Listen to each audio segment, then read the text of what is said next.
All right, buckle up, put your big girl panties on, and let's go because this is going to be a doozy. Okay, we're talking expectations this video, right? Okay, so here's the truth.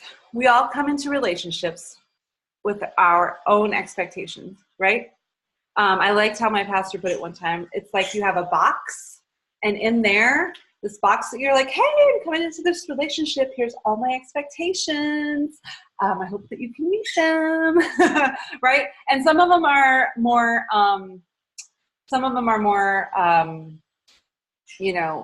conscious than others, right? So you might expect that your spouse is going to work and provide at least half of the income, right? And then some of them are like, you're expecting them to give you compliments. Some of them are like, you're expecting them to take the trash out. Some of them are like, you're expecting them to spend time with you. Like there's all kinds of intention or expectations, right?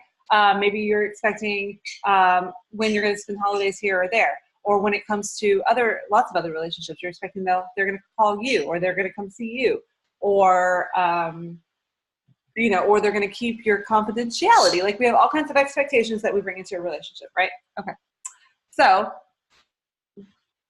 what's really the problem is that one of the biggest expectations we have in a relationship is that the other person in that relationship will be able to fulfill our needs and our desires, okay? And then when they can't, or when they don't, because they can't, we start to get frustrated, right? That's when the relationships start getting frustrated and we're going down a bad road. But think about it. Maybe you want them to make you happy, right? But you have a hard time being happy all on your own, right? So it's like, hey, I'm not capable of being happy. I can't do it for myself, but I'm going to go ahead and need you to make me happy. And then if you don't do that, that's going to really actually make me mad at you. Right? But isn't that true? Isn't that how it kind of goes down? And so, or maybe you have a hard time, loving your body the way it is, right? And so, but you want the other person in your relationship to love your body or to appreciate your body, or even, sometimes as a parent or, a friend that makes comments about your body, right? So here you are, you're having a hard time liking your body, right? But you want the other person in your relationship to respect and love your body. But if you can't do it yourself, how can you possibly expect someone else to do it, right? Or maybe you have a job or a passion that you want the other person to affirm or encourage. But if you aren't already feeling that way, about your business or how you're being a mom or homeschooling, your loved one can't make you feel that way, right? So what's the true essence of this whole thing about expectations? You can only control the way you feel, right? And on top of that, you're having trouble controlling your own feelings. So can you just agree to let the expectations go of how other people should be acting in order to make you happy, right? Just agree to let that go. Can you do that? Because, instead, you could just make yourself happy. There we go. Now we're coming to the real deal here. You can make yourself happy. You can work on it yourself, whatever these things are. And then you get to meet your loved one in the middle, right? Whoever this relationship, you're like, oh, I'm happy. And they're like, oh, I'm happy too. Oh my gosh, let's be happy together. Instead of like, oh, I'm unhappy. Oh, why aren't you happy? Now I'm unhappy with you. Well, now I'm unhappy because you're unhappy with me. So then we have, blah, blah, blah, but we could have like happy plus happy equals happy. That's our ultimate goal, right? So, okay. So worst case scenario though, I know that you're saying right here, like I'm happy here. And then maybe this person isn't happy, but the worst case scenario in this event is that you're happy. Okay. And they're not happy because the worst case scenario is neither one of you are happy. But if you work on yourself and being fulfilled and happy, then you're both happy. Or then you're happy, you're both happy, or you're happy. Worst case scenario, you're happy, they're not. It's better than nobody being happy. Okay. All right. So another thing that kind of happens with expectations is we kind of try to make our partners or our loved ones act like how we want them to act. Oh my gosh, I'm so guilty of this. Not with my husband, but with my mother. It's crazy. Okay. So we try to get them, we want them to act how we want them to act, right? And that's really just a fancy way of saying we want them to act like us. Like we want them to do it the way that we would do it or whatever. And you know what's wrong with that though? There's already one of us. Why do you need that person if you want another one of you? Doesn't make sense, does it? Yeah.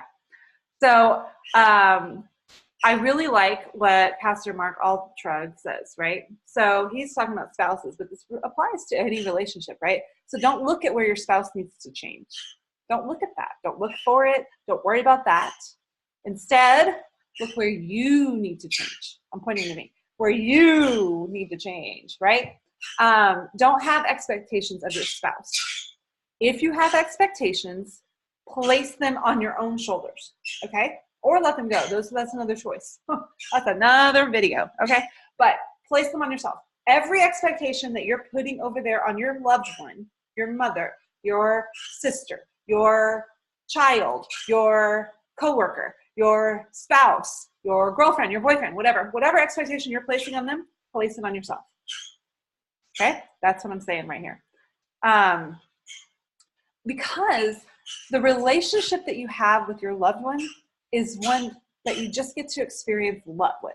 Like that is the only pressure that you should put on that relationship, okay?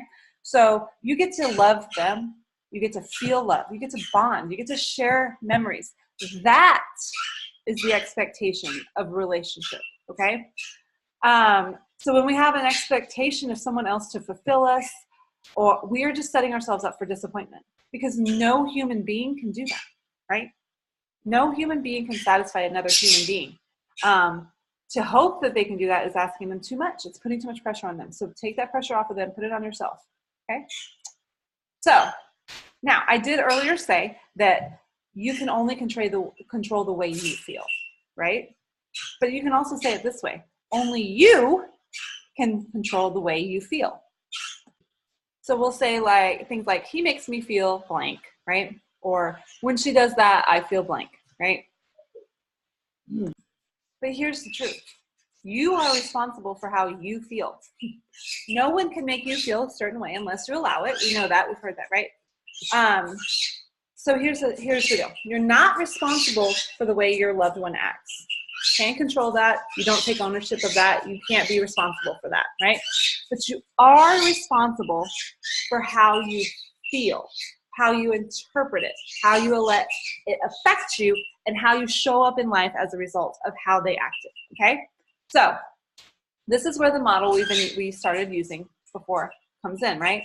So we have the circumstance, you have a loved one, you have a thought, they made me feel sad, right?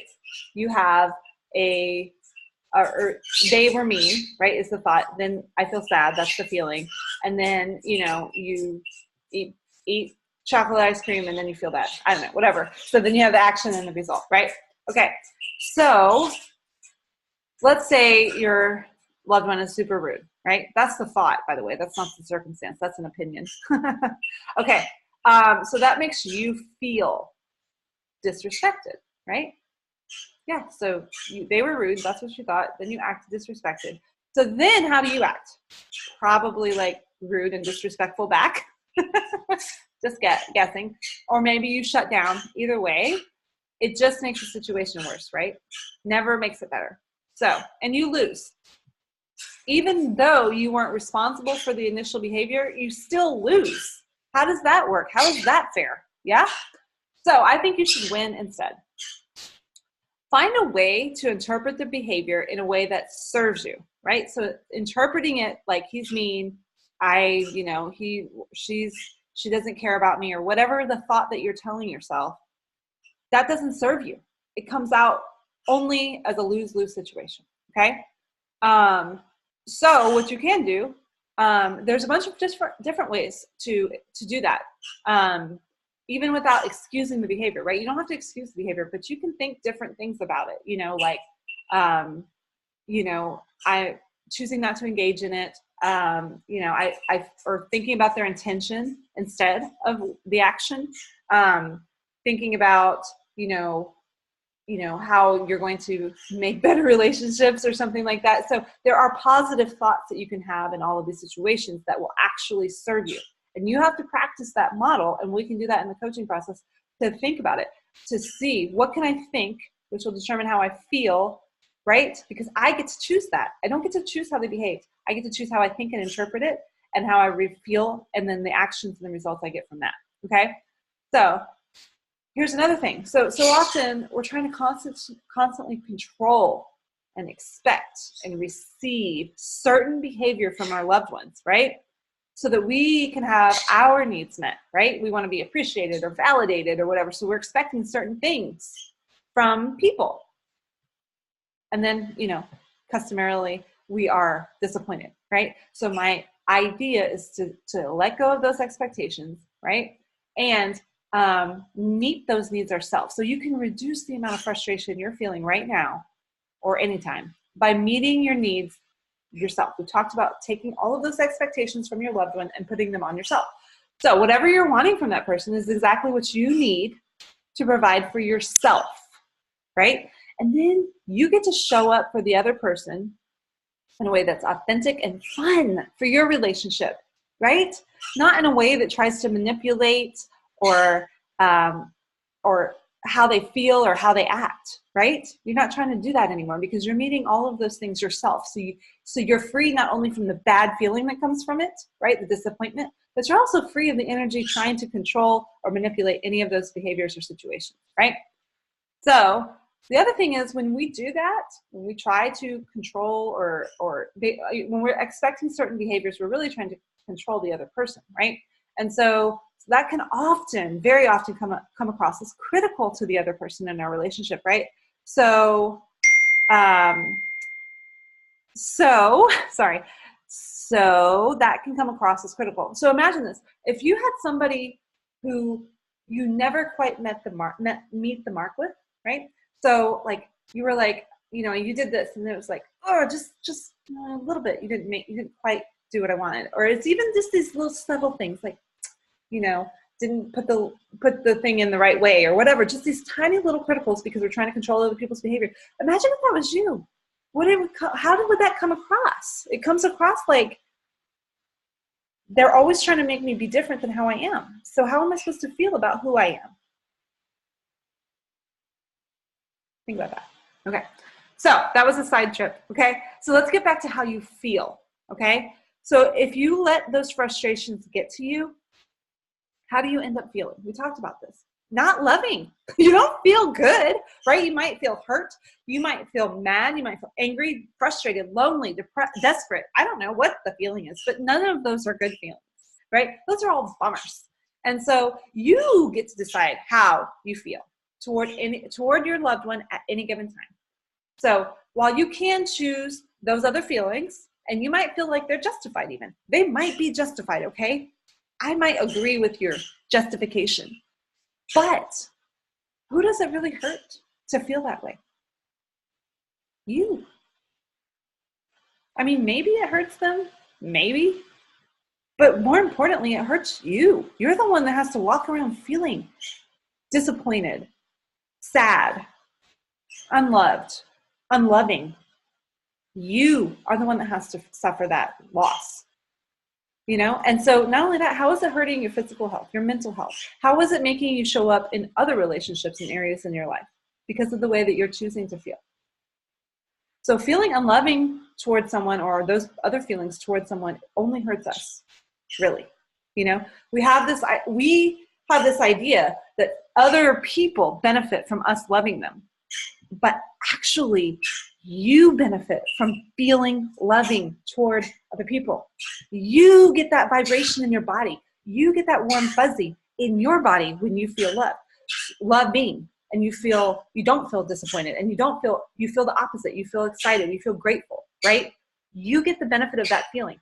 So while it feels like you should be feeling the other thing, right?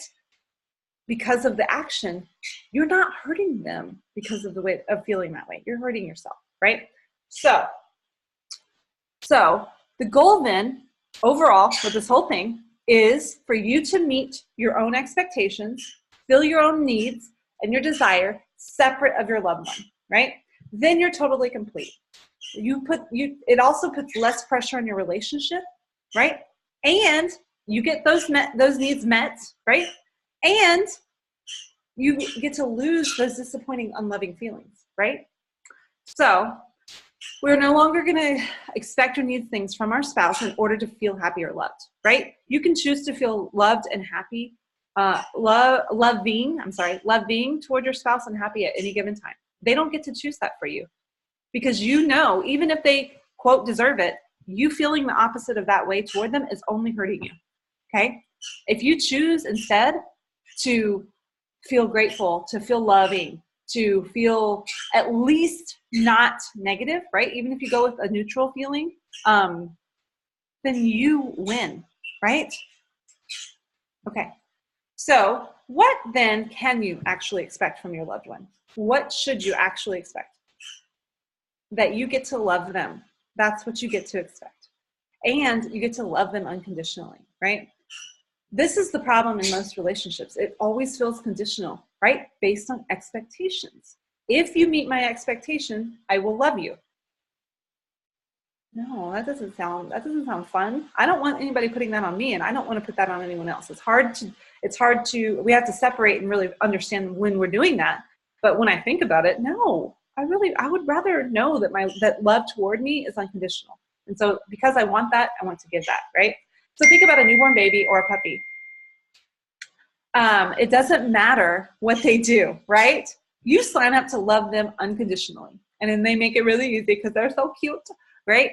Okay, so if they make a mistake, the baby pulls your hair or the puppy goes to the bathroom somewhere they're not supposed to, it's okay because they're so darn cute and lovely and you don't care, right? You love them unconditionally.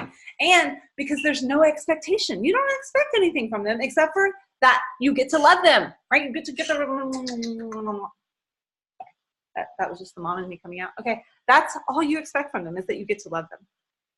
There's no pressure in that kind of relationship, right? You just get to enjoy immensely feeling loving and happy and grateful, right? So I want you to practice treating your loved one like a puppy, right? Like a puppy you just get to love unconditionally. You know what the worst thing that can happen? You get to feel loving.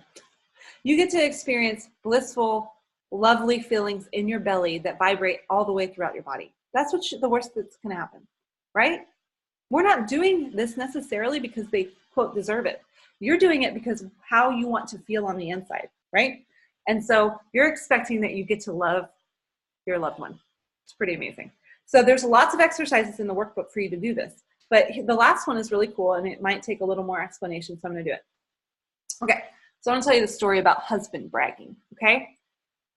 So at a certain point in my life, people have thought that my marriage and my husband are basically perfect, which kind of makes me laugh, right? Okay, and so we'll be talking and stuff, and they'll be like, well, it's easy for you to say because your husband's so good or so perfect, or because of who you're married to. Well, no, that wasn't true. I just realized it's really all about the story I tell, right? It's about the story I choose to tell.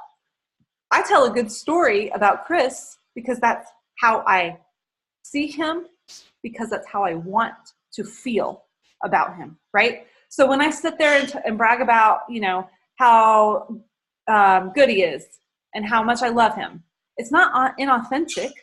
It really is true. I tell a story about how handsome he is, how thoughtful he is, what a good dad he is, how he does this and that. It's not because he doesn't do that or he doesn't not do this or that, right? It's because the story I tell him indicates or dictates how I feel, right?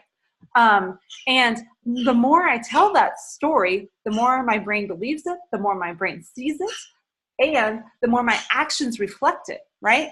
And he is that person, right? Just because I don't focus on the negative doesn't mean that he's not the positive, right? So I tell this love story about him, right? And the same goes for my mom. Let me say, so I can find myself, if I'm in the wrong frame of mind or I'm around the wrong people sometimes, then I go into what I call husband bashing And all of a sudden I'm like, I have the worst husband in the world. And it could be the same day as the day that I have the best husband in the world. Are you getting my drift? It's really about the story you choose to tell yourself, okay? So like I was saying, the same goes for my mom. My mom is an amazing mom. But if I focus on what she doesn't do the way I think that she should do it, right?